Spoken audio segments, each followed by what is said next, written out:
नमस्ते, मैं हूँ प्रद्युम्न शर्मा, आपका साथी। आपको जानकर आश्चर्य होगा कि हम इस समय राजस्थान में जो ऐतिहासिक और सांस्कृतिक नगरी केशवरायपाटन की नौका विहार द्वारा यात्रा कर रहे हैं। और आप ये जानकर भी हैरान रहेंगे कि हमने इसके लिए मार्ग चुना है रंगपुर होकर नौका विहार करते हुए केशवरायपाटन पहुँचने का।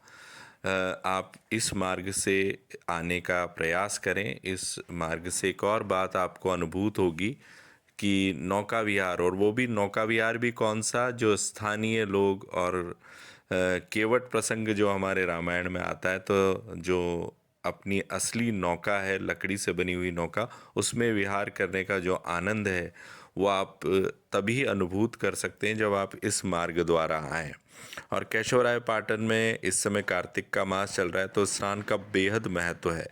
नदी में दीपक तैर गया तो व्रत संपूर्ण माना जाता है। भारत की ये जो द्वितीय काशी के नाम से विख्यात बूंदी नगरी का एक अद्वितीय पर्यटन स्थल है, सांस्कृतिक ऐतिहासिक स्थल है। यहाँ पर संपूर्ण राजस्थान बल्कि देश के कई हिस्सों से लोग आते हैं और विद्वानों, वीरों और संतों की ये आश्रय स्थली रहा है। हर मोड़ पर बल खाती अंगड़ाइयाँ लेती अरावली के तलहटी पर बसी बूंदी, जिसने अपने विशाल वक्ष में जमीन की मान की रक्षा के लिए प्राणों की हथेली पर रखकर झूमने वाले वीरों की अमर गाथाएं छुपा कर रखी। ऐसे ही प्रसिद्ध कार्तिक मेले को भव्यता प्रदान करता है ये केशवरायपाटन का कार्तिक मेला। हाड़ौती अंचल में ये बेहद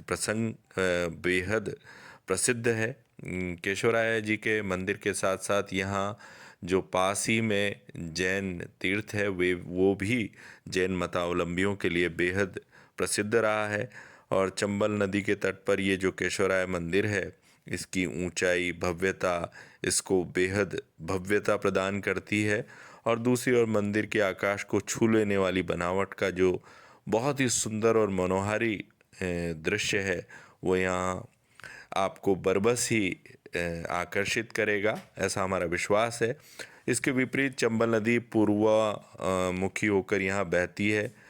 नदी तट से लगभग 60 के करीब सीढ़ियाँ चढ़ने पर आप इस मुख्य मंदिर पर आते हैं नौका विहार करके। ये भी एक अलग ही दृश्य और अलग ही अनुभूति होती है। मंदिर में केशवराय भगवान की भव्य प्रतिमा प्रतिष्ठित है, जहां आप दर्शन करके अभिभूत हो जाएंगे। और छोटे छोटे मंदिर भी इस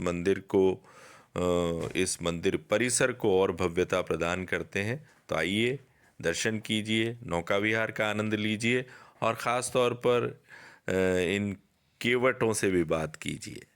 नमस्ते।